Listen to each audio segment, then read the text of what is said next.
साथियों नमस्कार। आत्म संयम एवं आत्म वार्ता को ही महापुरुषों द्वारा सफलता के लिए अति आवश्यक क्यों माना गया है, चलिए जानते हैं। आज हम इसी विषय पर आपके साथ वार्ता करेंगे। वह व्यक्ति भाग्यशाली है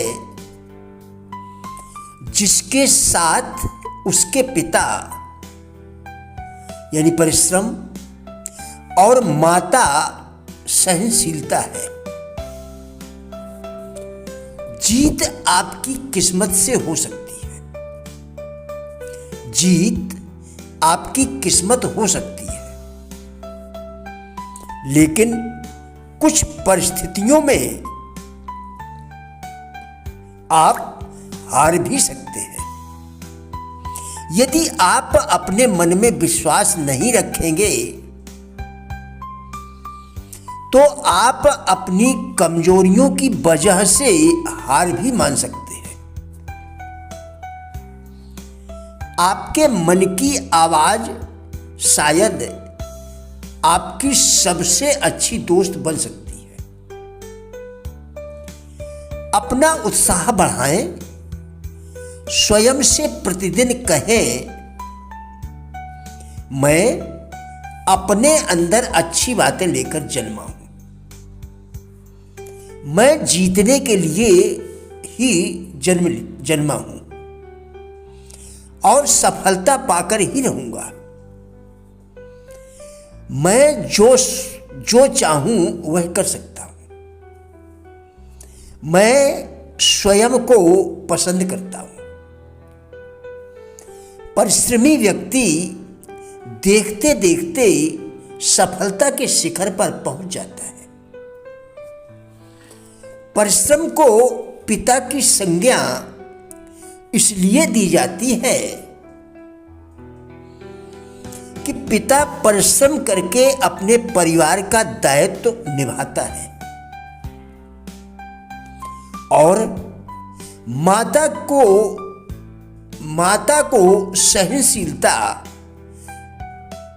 की सहनशीलता किसी से छिपी नहीं होती।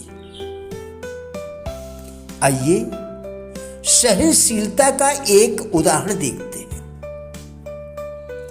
संत एकनाथ के विषय में प्रसिद्ध था कि उनकी सहनशीलता अपूर्व है। एक बार उनकी परीक्षा लेने के इरादे से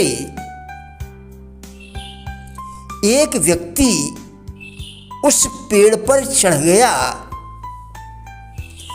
जिसके नीचे से संत प्रतिदिन नदी स्नान के लिए निकलते थे। उस दिन स्नान के बाद संत जब वापस घर जाने लगे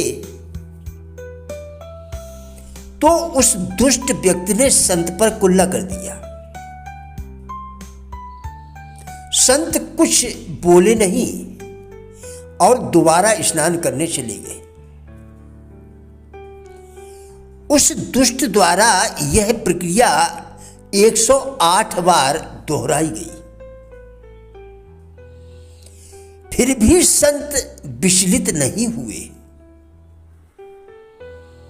आखिरकार वह व्यक्ति शर्मिंदा होकर संत एकनाथ के चरणों में गिर गया और उनसे बोला, भगवान मुझे क्षमा करें, मैं घोर पापी हूं,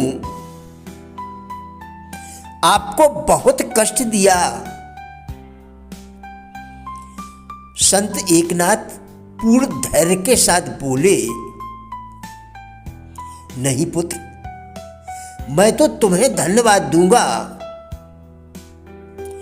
तुम्हारे कारण हमें नदी में 108 बार स्नान करने का अवसर मिला। ऐसा सौभाग्य कहां रोज रोज मिलता है। संत एकनाथ के कथन से वह दुष्ट व्यक्ति पानी पानी हो गया। धीरज, धर्म, मित्र और नारी आफत काल परख है चारी। विचारों का हमारे शरीर व आत्मा पर गहरा प्रभाव पड़ता है। जो लोग निरंतर अपने विचारों को दूषित करते हैं, हीन भावनाओं और भय से ग्रस्त रहते हैं, उनकी शक्ति कम हो जाती है और वे अपने मार्ग से भटक जाते हैं। यह तो प्रकृति का नियम है कि जैसा संग होगा वैसी ही सोच बनेगी। इसलिए सदैव बुद्धिमानों, आशावादियों और कुछ करने वालों के साथ ही बैठने का प्रयत्न करें। यदि निराश व असफल लोगों के साथ रहेंगे तो असफल ही होंगे। कोई भी कार्य केवल उसी दशा में पूरा हो सकता है जब उसे करने में थकावट का अनुभव ना हो। हर प्रकार के अनुचित व्यय बंद कर दो। हर प्रकार के अनुचित व्यय बंद कर दो। फिर तुम्हें आश्चर्य होगा कि तुम पहले से अधिक कार्य कर सकते हो। आत्म संयम के बिना सफलता की प्राप्ति एक स्वप्न है। अपनी भावनाओं पर विजय पाकर ही मनुष्य कठिनाइयों को लांघ सकता है। सुंदर विचार होना संपन्नता अर्जित करने की पहली सीढ़ी है। मन की स्थिति बदले बिना तथा मनोवृत्ति में परिवर्तन के बिना आप अपनी इर्द गिर्द की परिस्थितियों को नहीं बदल सकते।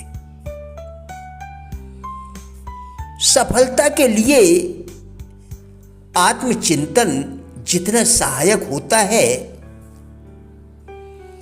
उतना कोई अन्य उपाय नहीं होता। आत्मसंबोधन से,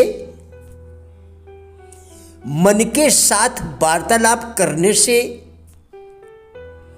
मनुष्य की दिन दूनी रात चौगुनी उन्नति होती है। वह निश्चय ही अपने मन की इच्छाओं की पूर्ति कर सकता है। मन चाहा धन प्राप्त करके धनवान भी हो सकता है। घबराहट और जल्दबाजी प्रत्येक कार्य करने से पहले कार्य करने वाले की बुद्धि का नाश कर देती है। सदा शिकायतें करने वालों के लिए दुर्भाग्य मानो अपने द्वार खोले रहता है। अपने दुर्भाग्य का हर समय रोना रोते रहना कोई बुद्धिमानी नहीं है। आप अपना मूल्य जितना अधिक आंकेंगे,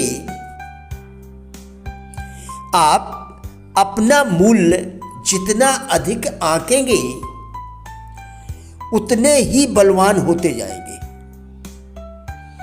अपने सामर्थ्य को पहचानिए।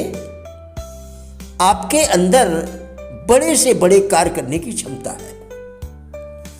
प्रिय साथियों, राजेंद्र भाटिया यूट्यूब चैनल के सभी वीडियोस एक अच्छी जिंदगी जीने के लिए अत्यंत ही उपयोगी है। हमारा विश्वास है कि इस चैनल के सभी वीडियोस आपको जरूर अच्छे लगेंगे। कृपया चैनल को सब्सक्राइब करें, जिससे इसी प्रकार के और भी वीडियोस आप लगातार देखकर अपने विचारों में परिवर्तन कर सकें। क्योंकि विचारों के परिवर्तन से ही जीवन में परिवर्तन संभव है। वीडियोस को लाइक एवं शेयर करके कृपया हमारे फेसबुक पेज गुड लाइफ को भी फॉलो करें, जिसका लिंक वीडियो के डिस्क्रिप्शन में दिया गया है। कृपया हमारा भी उत्साह बढ़ाएं। धन्यवाद।